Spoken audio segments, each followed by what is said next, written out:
Hi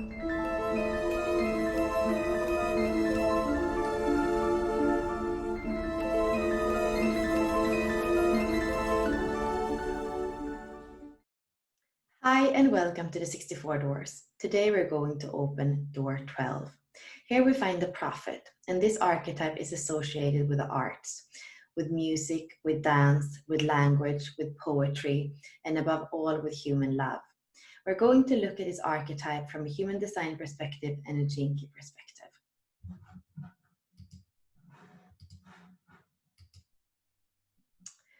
So right now we have the Sun in Gemini in gate 12, and we have the Earth in Sagittarius in gate 11. The sign part of the cross is gate 6 and gate 36.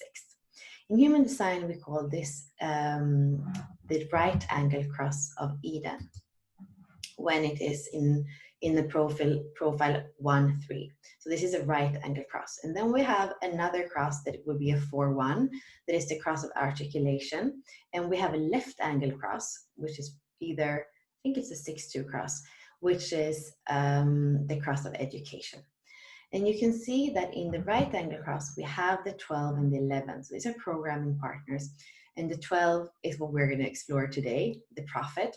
The 11 has to do with idealism. It has to do with ideas. And in a low frequency, it actually goes, it's quite shamanic. It goes all the way down to obscurity and the underworld. In a high frequency, it's about light. And then we have the programming partners 36 and 6, which are about crisis and turbulence. And here we have conflict or peace.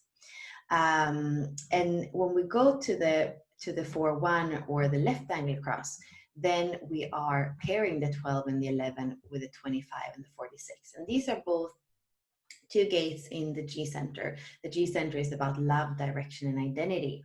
And here we have the love of spirit, or the universal love. And here we have the love of being here in physical form. So that's this, you can see it's about articulation and education. And of course, if you have these crosses, go and read more about them, or make your Gene Key chart on the Gene Key website, because then you're going to have a paragraph on each one of the gates or the Gene Keys in the incarnation cross, which is what we call the activation sequence in the Gene Keys.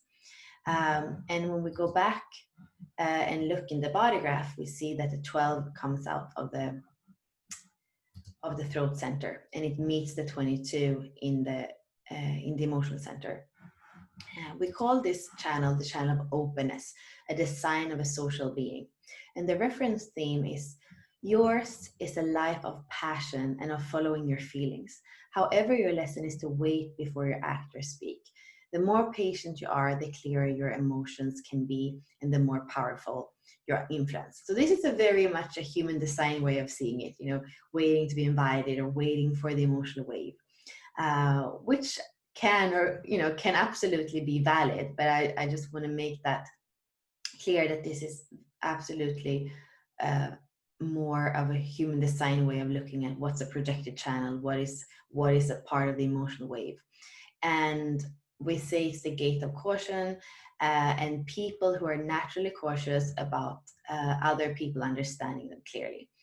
So I would say today you're going to see that there is a little bit more of a difference between the Gene Key way of seeing the prophet, and the human design way.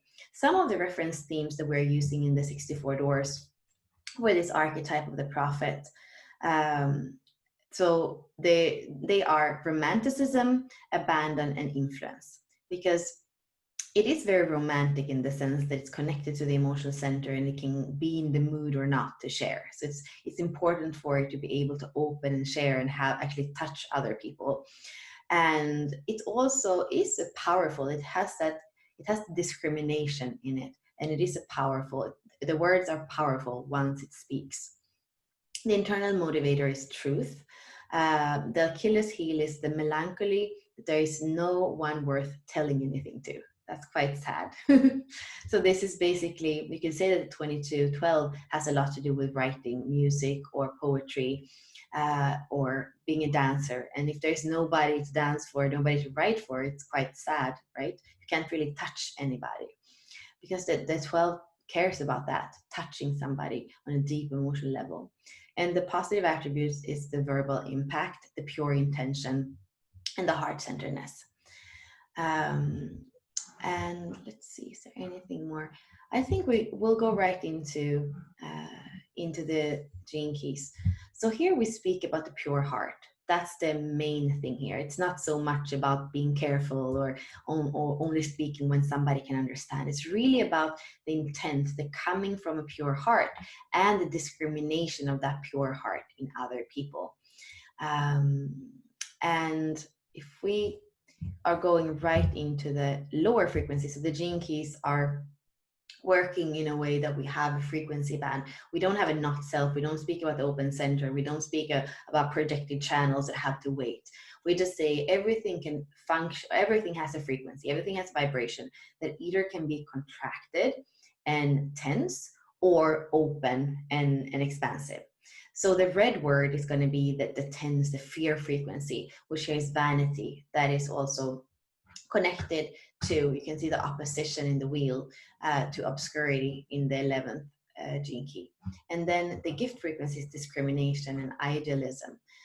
So here we can see, where is the intent? Where does it come from? Does it come from a pure place? Does it come from a pure heart? And also that becomes the idealism, or the idealism, or the pure, the intent somehow too of the 11. And the highest frequencies of purity and light. And this is connected to to the codon ring. Let's see, where do we have it?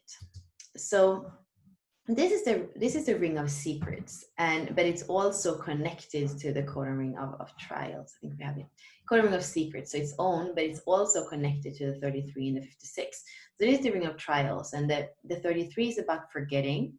The 12 is about vanity, and the 56 is about distraction. So this is kind of the mass disease, you could say, right now, or not right now, but like, I guess for the modern times in humanity, where we are kind of not really remembering why we're here. We don't have revelations on a daily basis. We kind of have to go and do plant medicine, or have a breakdown, or have a disease or something, to really remember what it is to be human, what it is to be a storyteller, what it is to be a shaman, what it is to be that 33, which is the throat gate.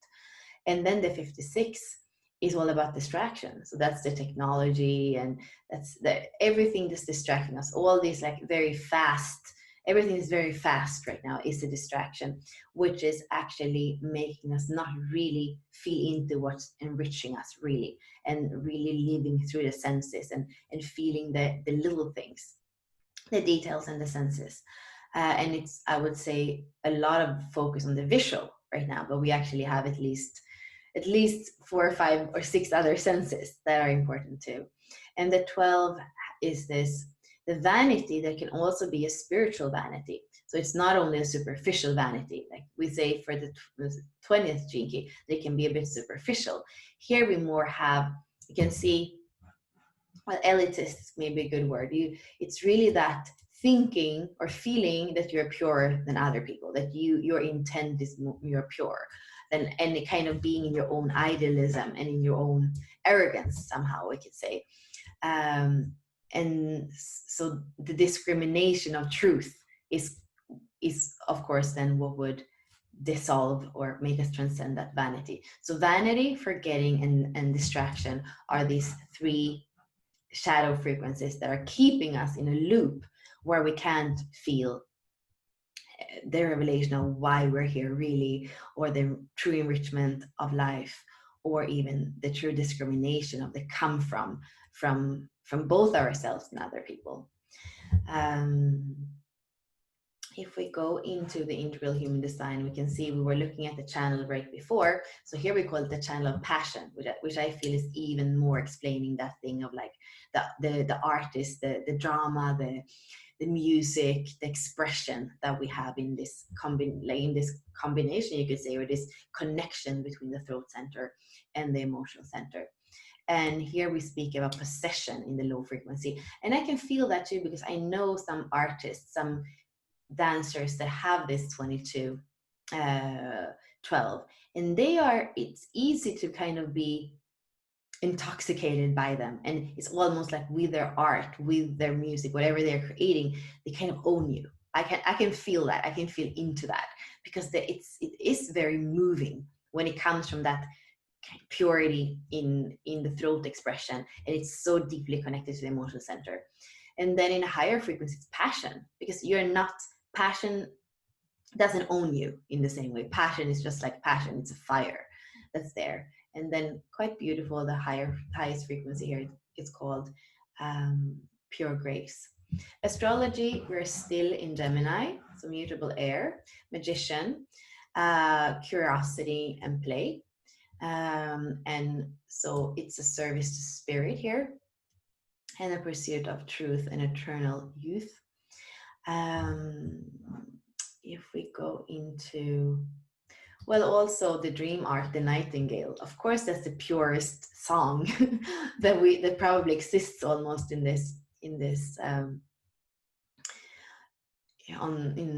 this reality, I guess. And it's interesting, the wolf. I haven't really felt into why it is the wolf I guess the wolf, when you hear it, when think about the moon and the sound of the wolf, there's something really just pure and intent. Like there's just a calling there that is beautiful, beautiful.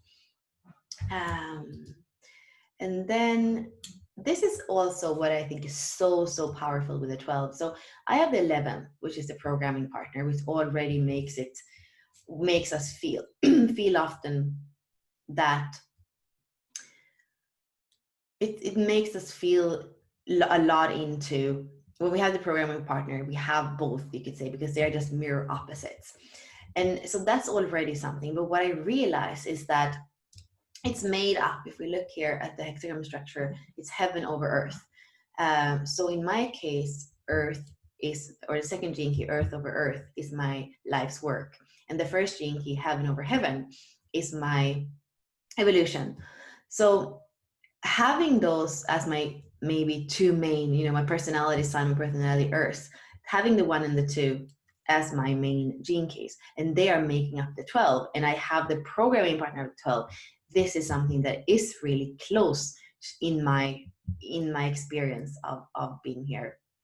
And also I realized that this year the 12 is my progressed sun. So you know how I also weave astrology, and I'm using both transits and progressions in order to see what's going on and feel in how I'm connected now, basically, to what's moving. And it's beautiful. The dance of yin and yang reveals the illusionary separate self.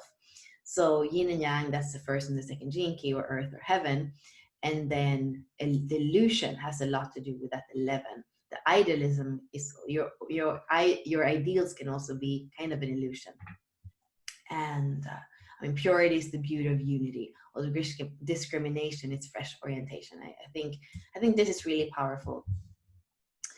And then the mudra, like really simple, and you can buy the library, and you could also go into Jane Addams' blog, and she's painting the mudra and explaining it for every gene key. And also for the dream arc that I was just showing, she also paints the animals.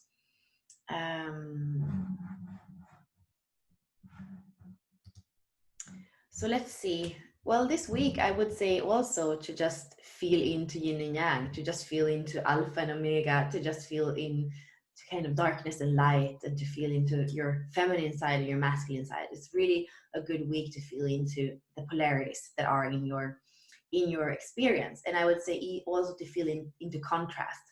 So I was saying, I had a call with Simone and John earlier this week, and we're speaking about, well, it was interesting. I was speaking about feeling like understanding what it means to become more transparent, and not only kind of thinking about the 59th gene key, but really on a cellular level, and also how your discernment and discrimination of things, when you become more transparent, when you have more space in your vehicle, in more space in your cells, to really be able to be in stillness, to be in contemplation, to be in observation mode, to be that really neutral witness, and how that allows for a different kind, or like a more subtle and a more powerful discrimination and discernment. And I felt like so much opening and so much understanding. And then the following morning I woke up and there was something like really heavy, and it didn't like it was just heavy. And I was feeling anxious about things back in Europe, and things that I feel like I'm never getting done with. And it was, my experience was so much in contrast to how expansive I felt in that conversation the night before. So I feel it's a good week to tune into that. Like, we are learning by contrast in this reality. So to say that we're only going to be able to be on like pink clouds jumping around because we create our reality, I don't believe in that. I believe that we're still very much in a 3D 5D paradigm, where both are possible, but we are going to feel the frequency band the same as the shadow, the gift, and the city. We are going to dance in that frequency band. And I want to see if there is anything I had noted for a question. Well, the 12 can also, in human design, like I was saying, it's a little bit different than the gene key, so it can feel a little bit like a standstill, even like you're stuck if you're kind of in your not self. So look at that. Where in your life do you feel either a standstill that is positive, maybe like silence, or a standstill that is more like a stuckness feeling? It's also interesting, connected to vanity. Like, what masks are you wearing? And now is a very funny time to speak about masks, but not those masks, but the masks, the roles that you're playing. And the vanity is also connected to, do you feel like you're more evolved than other people? And here I would say, this is a tricky one too, because I don't think that everything is the same. And I really feel, I believe a lot into spiral, and I believe a lot in the worldview of spiral dynamics, and that's the way that we evolve. So I would absolutely say that some people are more evolved than others. But one thing is to like note that in a natural, in a neutral way, and one thing is to judge it and to feel like you're more than something else just because there is there is a more expansion in the awareness. And this is an interesting too. Are you using willpower or divine power to create? And I feel like that's a lot with the second gene key and the first gene key, or the heaven and earth, because there is this, Eros is really very much going, right? When he sparks, there's the big bang. So it's kind of very much, it's not willpower, but there's a lot of action orientation. And then in the feminine, there's this embrace, this agape. So are you like, do you have a balance between these two? Again, we come back to the yin and the yang, or the masculine and the feminine. Look at that this week. And I feel also there is some kind of play here too, because if it is heaven and earth, if it is yin and yang, there's always a divine play between those polarities. And even with contrast, like sometimes I can also laugh, because 1 second everything feels so expansive, and then the next second something happens, you're like, why am I experiencing this? And instead of judging, you can just discriminate. I'm experiencing this, and what, almost laugh at it. What am I here? What am I supposed to learn from this? So I feel like it's a interesting week that we're all in, and I will see you next week. Thank you.